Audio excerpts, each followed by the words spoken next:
yun na kung ang isang tao ay ayaw magnakaw, hindi magnanakaw. Pero kung ang tao ay gusto magnakaw, magnanakaw siya. Pero mas madaling magnakaw kung yung tatay mo eh yung nakabantay sa kaban ng bayan. yung tsuhin ay siya namang may hawak ng susi. Anyway, hindi po ba nagre-rekomenda sa Kongreso ng National Expenditures Program ay ang Pangulo?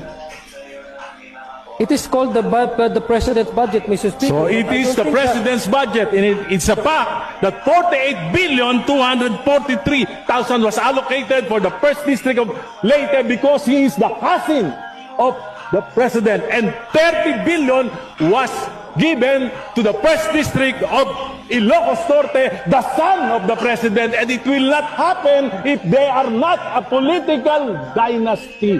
Isang panahon po ni Pangulong Duterte, sa Quadcom, sinabi po na 51 billion yung flood control program ni Congressman Paulo Duterte. Bakit po nangyari yun? Diba dahil political dynasty rin sila? At ang Pangulo rin ay ang kanyang ama? Yan po, sinabi ng Quadcom. Mr. Speaker, Tama po ba? Mr. Speaker, What is true to Duterte is not true to the Marcoses. They are both political dynasties.